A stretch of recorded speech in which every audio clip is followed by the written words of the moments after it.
ঢেউ খেলানো কোকড়া চুল দেখতে বেশ স্টাইলিশ আর সুন্দর হলেও এর স্বাস্থ্য ঠিক রাখা কিন্তু খুব একটা সহজ ব্যাপার নয়।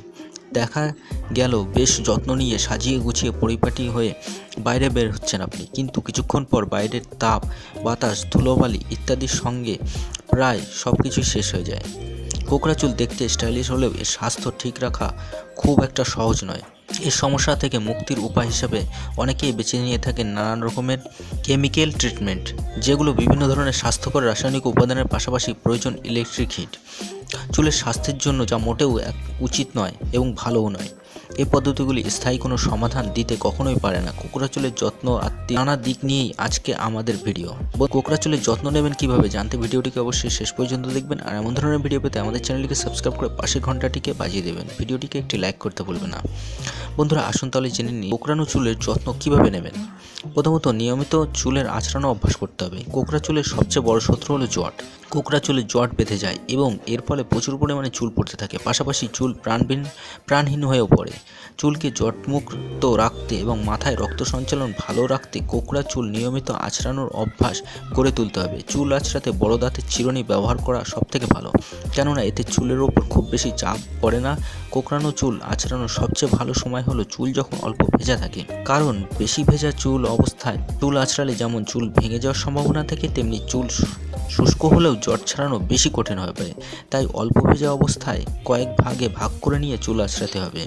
চাইলে আপনি হালকা জলে স্প্রে করে নিয়ে আঁচড়াতে পারেন। অতিরিক্ত কেমিক্যাল কখনোই ব্যবহার করবেন না। কোকড়ানো চুল এমনিতেই কিছুটা শুষ্ক ও রুক্ষ প্রকৃতির হয়ে থাকে। এর উপর যদি অতিরিক্ত মাত্রায় কেমিক্যাল ব্যবহার করতে থাকেন তাহলে শুষ্কতার হার আরও বেড়ে যাবে এবং চুল লাবণ্যময় হারাতে থাকবে। তাই কোকড়ানো চুলে কেমিক্যাল যত সম্ভব কম ব্যবহার করবেন। শ্যাম্পু, তেল, কন্ডিশনারের ব্যবহার যথেষ্ট পরিমাণে করুন না কেন, চেষ্টা করা উচিত কেমিক্যাল ফ্রি প্রসাধনী ব্যবহার করা। বিশেষ করে বহু প্রচলিত সালফেট ও অ্যালকোহল সমৃদ্ধ পণ্য একেবারেই ব্যবহার করা এড়িয়ে চলুন।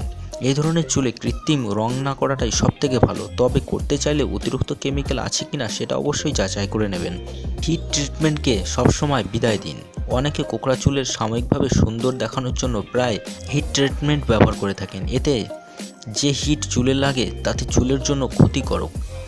আবার অনেকে নিয়মিত হেয়ার ড্রাই ব্যবহার করে থাকেন। নিয়মিত হেয়ার ড্রায়ার ব্যবহার করলে চুলকে বেশি পরিমাণে হিট দিতে হয়, যা চুল কখনোই সহ্য করতে পারে না। তাতে করে চুল হয়ে যায় আরও রুক্ষ, প্রাণহীন। কোকড়া চুলে নিয়মিত তেলে মাসাজের বিকল্প নেই।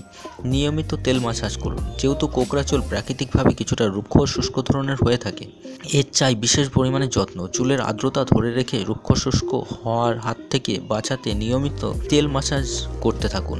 তেল মাসাজ করলে রক্ত সঞ্চালন ভালো হয় এবং চুল থাকবে আর্দ্র এবং শক্ত। এতে চুল মজবুতও হবে গোড়া থেকে।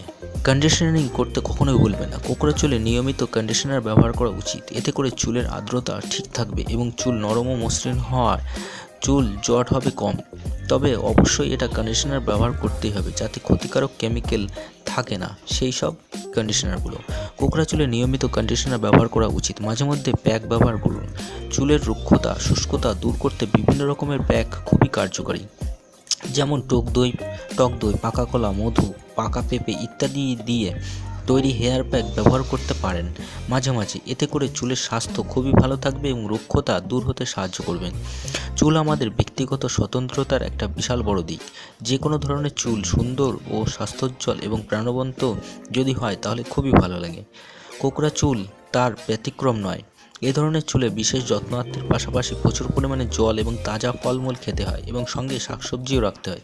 এতে করে চুলের রুক্ষভাব দূর হয়, চুল হয় ঘন এবং জটমুক্ত, ঝলমলে আর কালো, যা আপনাকে দেখায় সুন্দর। তো বন্ধুরা, এই ছিল আমাদের ভিডিওটি কেমন লাগলো কমেন্ট বক্সে অবশ্যই লিখে জানাবেন। ভিডিওটি শেষ পর্যন্ত দেখার জন্য অশেষ ধন্যবাদ। আপনার দিনটি শুভ হোক।